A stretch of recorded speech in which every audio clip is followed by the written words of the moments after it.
Before I read our New Testament lesson, I'll just again say what a pleasure it is to be here.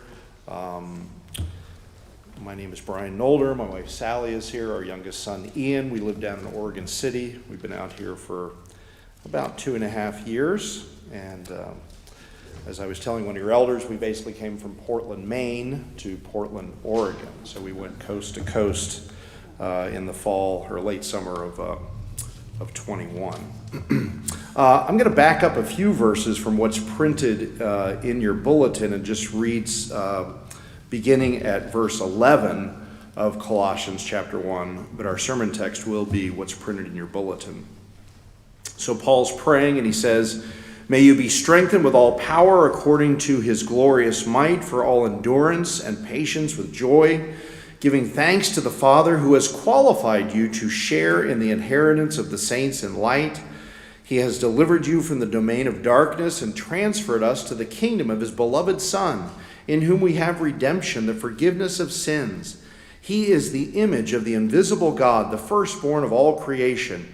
For by him all things were created, in heaven and on earth, visible and invisible, whether thrones or dominions or rulers or authorities. All things were created through him and for him. And he is before all things, and in him all things hold together. And he is the head of the body, the church. He is the beginning, the firstborn from the dead, that in everything he might be preeminent. For in him all the fullness of God was pleased to dwell, and through him to reconcile to himself all things, whether on earth or in heaven, making peace by the blood of his cross."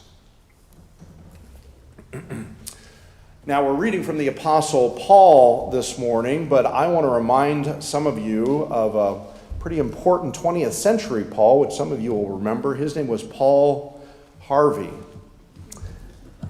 Long before there was Rush Limbaugh, long before there was Sean Hannity,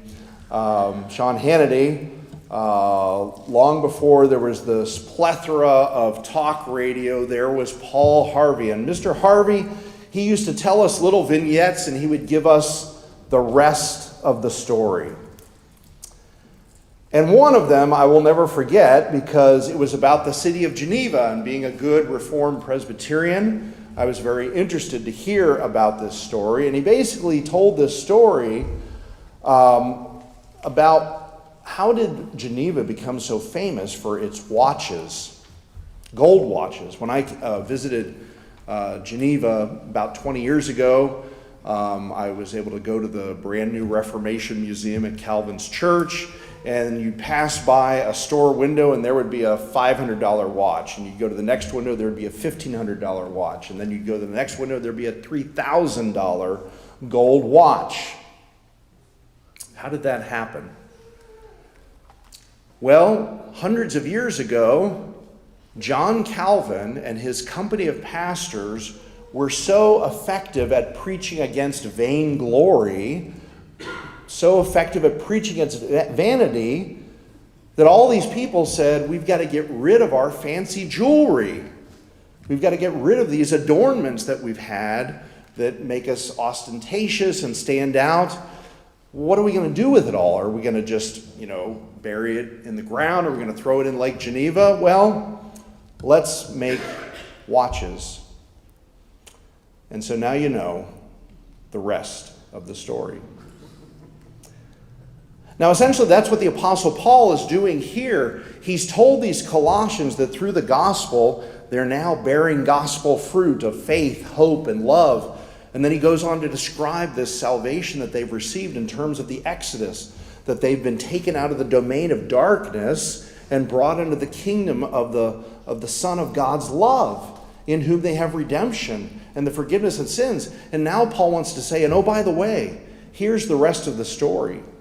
He's not just a great prophet like Moses. He's not just a miracle worker like Elijah and Elisha. No, he is nothing less. This one in whom you have been saved, this one in whom you have been reconciled to God and delivered from the domain of darkness, is nothing less than the Lord of creation and the Lord of redemption.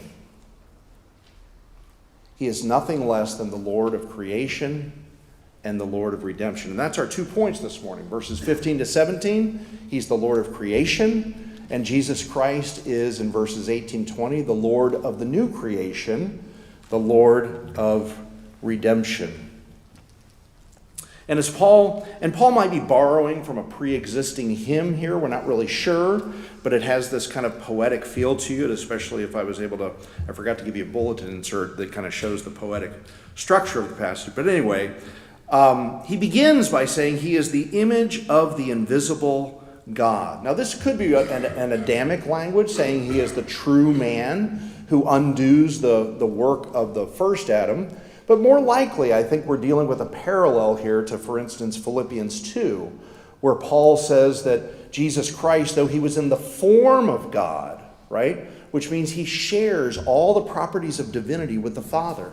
Or if you think of the book of Hebrews chapter 1, we read this language. He is the radiance of the glory of God and the exact imprint of his nature, and he upholds the universe by the word of his power. After making purification for sins, he sat down at the right hand of the Majesty on high. The same kind of language, creation, new creation. He is the exact imprint. Everything that you can say about God the Father, you can also say in terms of his divinity, in terms of his majesty, in terms of his glory, of the Son. He is the image. He makes the Father visible, we might say. You know, Jesus himself said during his earthly ministry, he who has seen me has what? Seen the Father.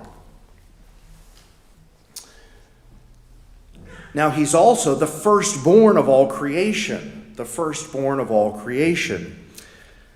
Now, the Arians, and those are people who follow Arius, that's what the whole Nicene Creed controversy was about, and they're around today as the Jehovah's Witnesses. They say, well, yeah, this is a statement that Jesus is the first creature through whom God made every other creature. But that's to misunderstand Paul's language here. This is not a statement of Jesus' ontology. If you remember from the Old Testament, the firstborn is the heir. He gets the double portion. Because all things were created through him, all things essentially belong to him. And he is the heir of creation. He is the Lord of creation.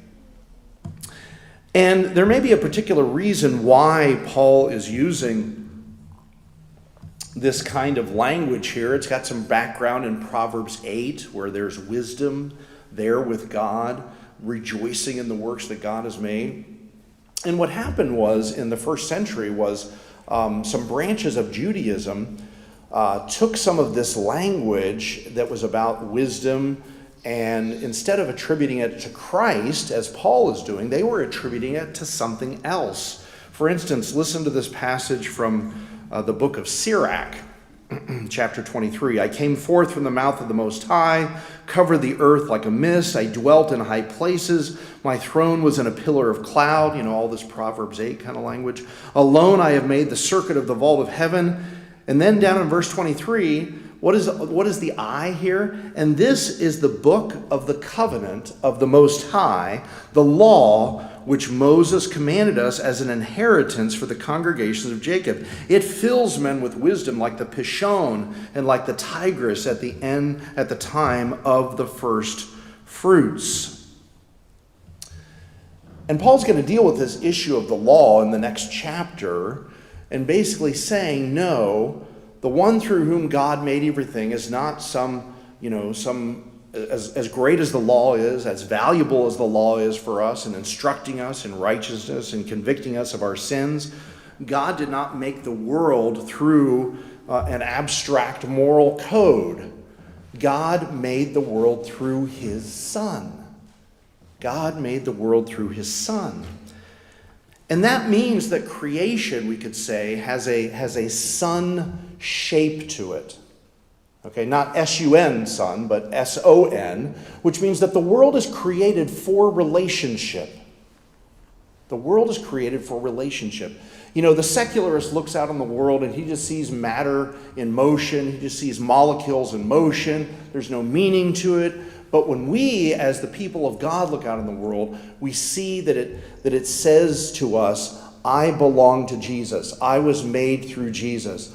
And because he is the Son of the Father, the world is suffused with personality.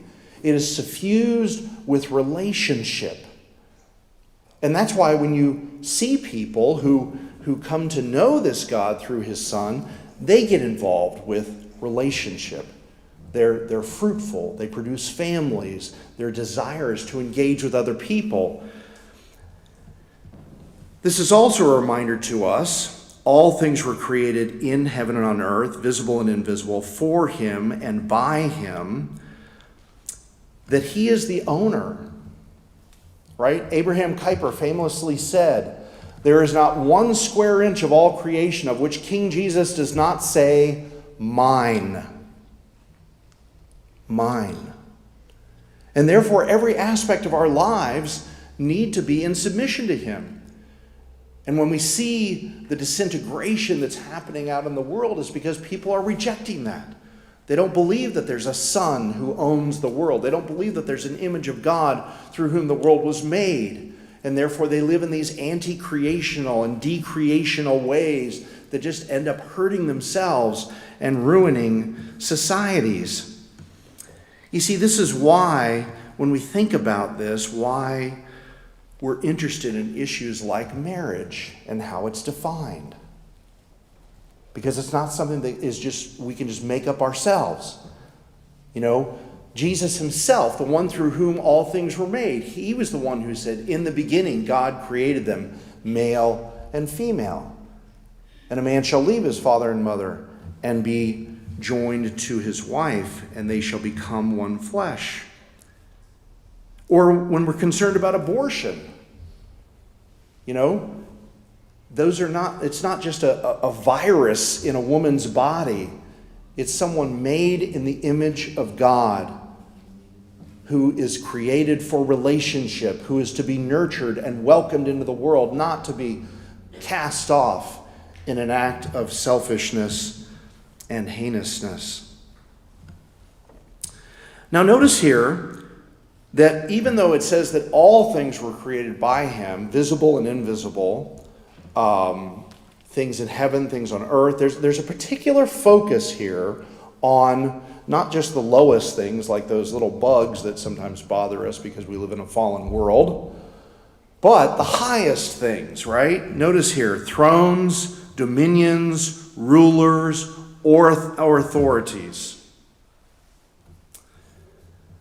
You see, he's King of Kings, he's Lord of Lords, and whether it's Putin or Xi or Caesar or Trump or Biden or Reagan or whoever, they all answer to him.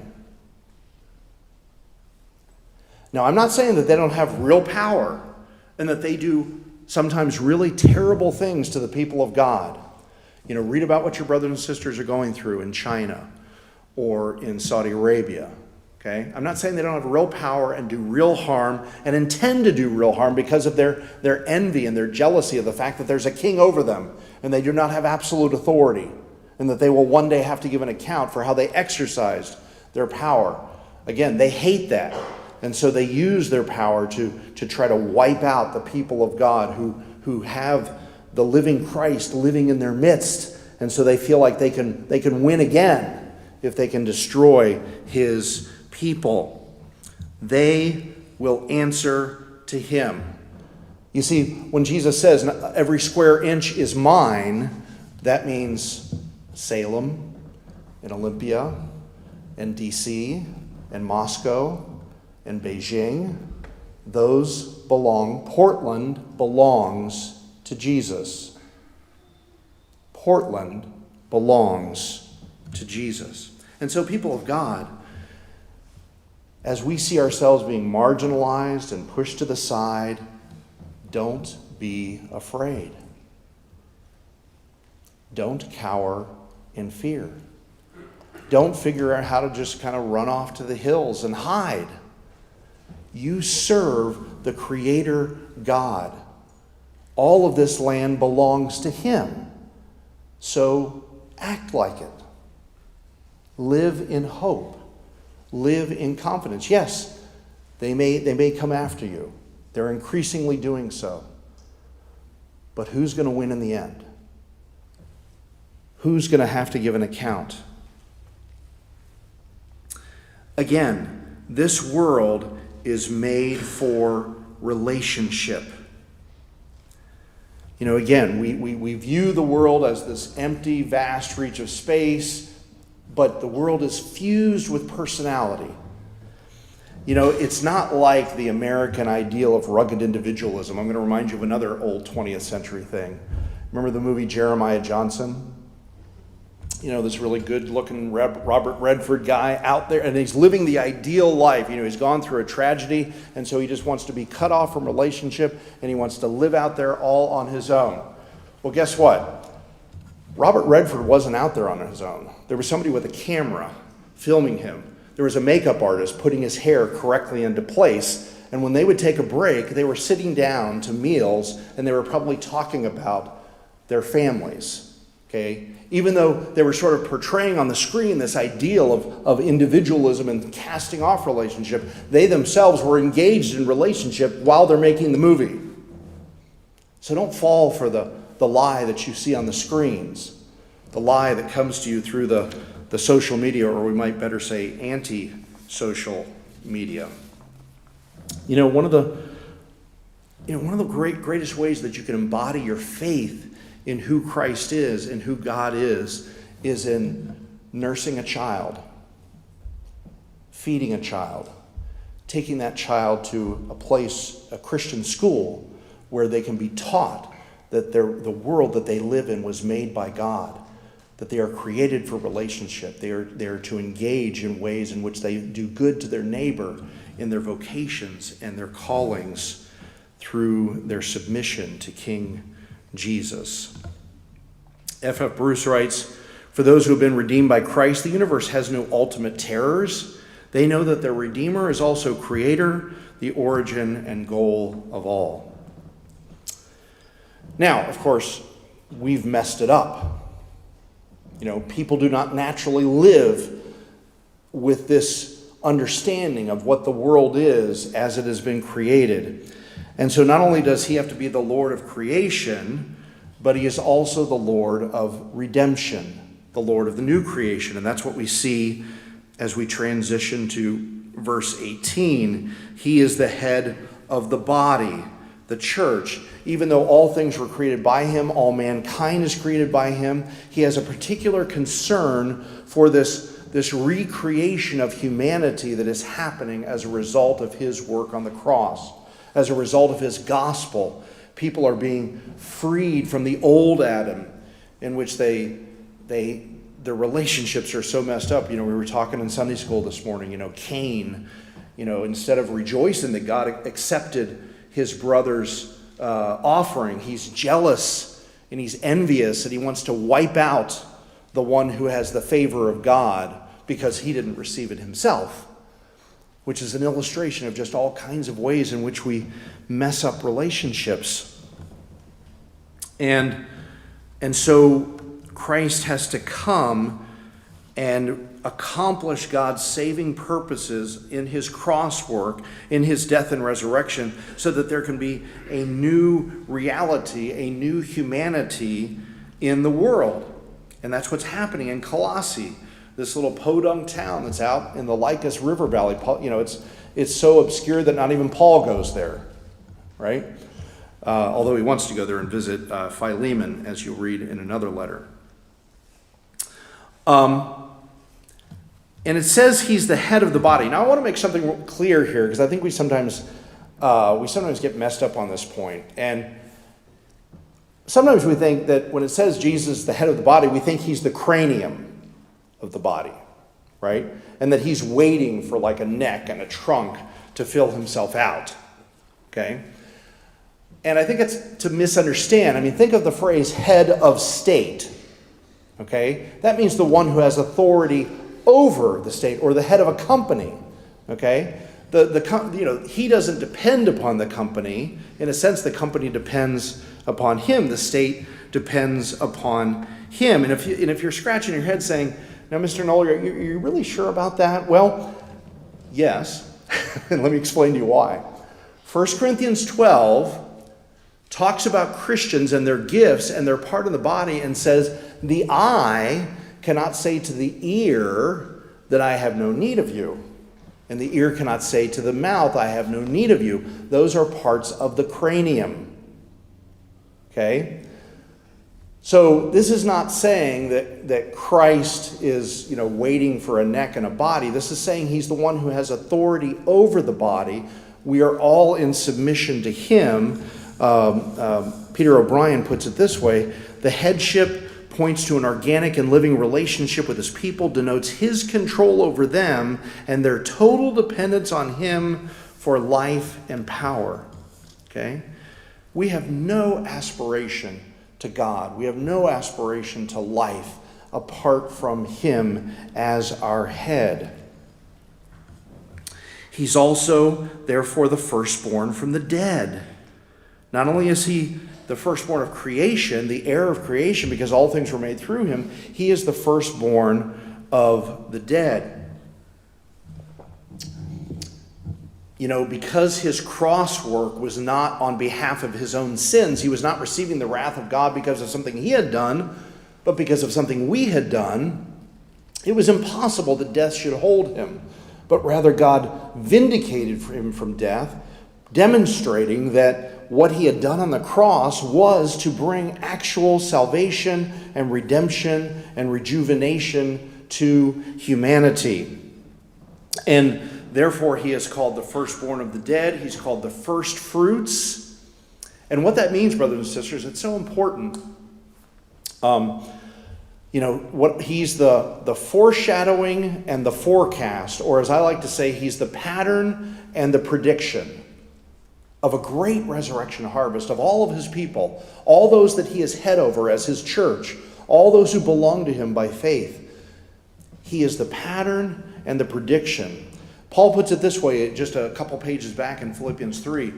We await from heaven a Savior who will come to transform our lowly bodies, literally our humiliated bodies, to be like the body of his glory. The way Jesus exists now, able to dwell in the presence of God, alive for 2,000 plus years, never to die again, no pain, no tears, no disease. That's what's going to happen for us. That's what's going to happen for us. All the tears wiped away, all the disease wiped out, all the death reversed, in a glorious new heavens and a new earth that even now, in a sense, is beginning. Here's the way Paul puts it in Colossians 3, verse 4, in the middle of the letter. When Christ, who is your life, appears, you also will appear with him in glory. So, brothers and sisters, do you want to know where life after death happens? It happens in Jesus Christ. It happens in him. It happens through him because, brothers and sisters, it has happened to him. And because it's happened to him, it will happen for all of his people. And then Paul goes on to say, in him all the fullness of God was pleased to dwell. Again, a reference, no doubt, to his divine nature, but I think there's more going on here. Now, some scholars say that when it talks about this fullness, that Paul is refuting some kind of Gnosticism that he's going to address in the next chapter, because they would often talk about fullness and pleroma and these different aeons that kind of come between you and God, and you need some other mediator than Christ. I mean, that could be true, but I picked up a really excellent recent commentary by Greg Beale, who teaches at Westminster Seminary in Philadelphia, which is actually, that's where my wife and I met many years ago. And he says that there's an allusion here to Psalm 68 that's happening, the psalm that we just sang before we heard this. Let me remind you of what we sang there, although didn't come out quite as clearly in the translation. But here we are in Psalm 68, verse 15. Psalm 68, verse 15. O mountain of God, mountain of Bashan, O many-peaked mountain, mountain of Bashan, why do you look with hatred, O many-peaked mountain, at the mount that God desired for his abode? Yes, where the Lord will dwell forever. So the mountain of Bashan is Mount Hermon, okay, and it's about the same height as Mount Hood. Okay, Mount Hood's a little over 10,000 feet. Mount Hermon's about 9,600 feet, right? Really tall. Okay, they've got a ski resort there today. Okay, that's how big it is and how cold it gets when you get above the alpine level. Okay, and it's looking down on what? Mount Zion, about 3,000 feet tall. Really short compared to Mount Hermon. And yet it's looking with jealousy. Like, I'm big and I'm huge and you can, I really stand out. I'm kind of like the Lonely Mountain in The Hobbit. All out there by itself. Everybody can see it from miles away and yet looks down with jealousy. Why? Because Zion is where God is. Zion, the people of God don't come to Mount Hermon to meet with God. They don't come to there for the Feast of Booths or the Passover. No, they go south to Zion because that's where God said he was going to cause his name to dwell. And what Paul is saying, now listen again. The mountain that God desired for his abode. Okay?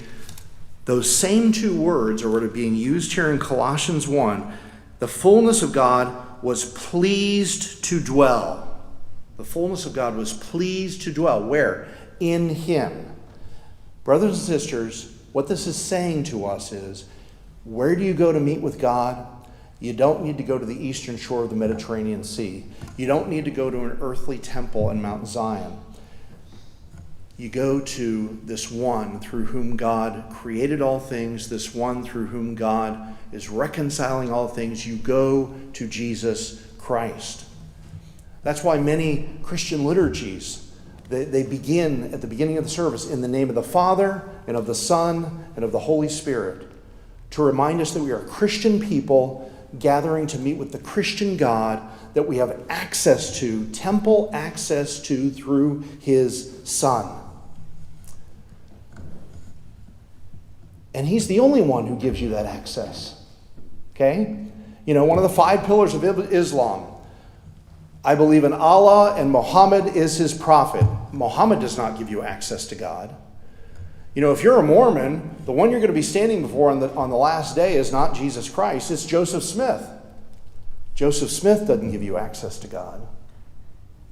Okay? The Pope doesn't give you access to God. John Calvin doesn't give you access to God. J. Gresham Machen doesn't give you access to God. Your favorite pastor, okay, that maybe you knew in the past or know presently, he doesn't give you access to God.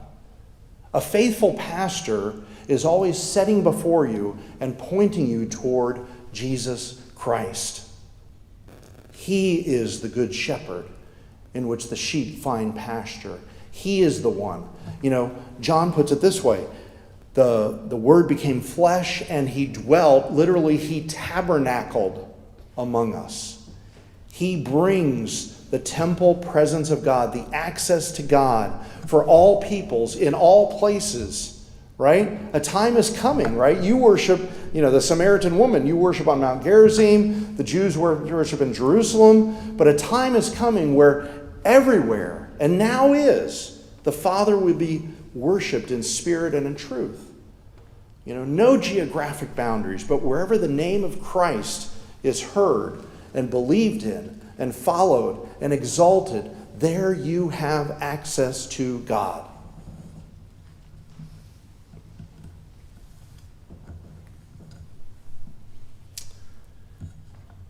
And through him to reconcile to himself all things, whether on earth or in heaven, making peace by the blood of his cross. Now, brothers and sisters, this means that we have hope for the future But I think it's saying more than that. You know, when you look at the household code in Colossians chapter 3, when you look at the way how he talks about wives and husbands and parents and children and slaves and masters, right? That even the lowest of the low, the one who's forced to sweep the floor, the one who's forced to cook the meals, Paul says, you serve the Lord Christ. Why? Because coming back here, he's reconciling all things. You know, God is interested in you as a creature and in what you do as a creature. That's what I believe Paul is saying here. That he is interested not only in your vocation as one who is a worshiper, but as one who is a worker, as one who is a community member, as one who is a parent and a spouse and a child and a business owner. Now, granted, this always has to be driven by the gospel. That's why we set aside, we cease one day a week from those vocations to come here and to have that temple fellowship with our living God. But he's with us through the week using what we do as part of this grand cosmic reconciliating project that he is involved with through Christ. Right? I mean, he said in chapter 1 that this gospel was bearing fruit in Colossae, and it's bearing fruit in the whole world. It's bearing fruit in the whole world. You know, God's not just interested in, waiting for your body to die so that she can whisk you off to an ethereal, incorporeal existence where you pluck a harp that you can't even hear because you don't have ears anymore and you don't have fingers to play it. Okay? No. Think about it this way, brothers and sisters. The very fact that you're about to bring a tithe, okay, means that God is redeeming your work. He's using your work as part of the advance of the kingdom. The very fact that he can call you to serve him in your household, in your work, in your education, in your vocations, in your avocations, in your recreations, means that he is redeeming the world. Now, it's only going to come about through the Christian gospel, right? This is not going to happen through the social gospel. It's not going to happen through the woke gospel. It's not going to happen through the progressive gospel. It's certainly not going to happen through the communist gospel. No, it is only going to happen through the Christian gospel. The gospel of Christ crucified, of him risen, of him seated and reigning at the right hand of God, and him coming again to judge the living and the dead. The very fact that we bring our children for baptism means that God is redeeming our families. And we could say a whole lot more about that. So let me finish with this, brothers and sisters. People of God, Christian people, you're involved in something big.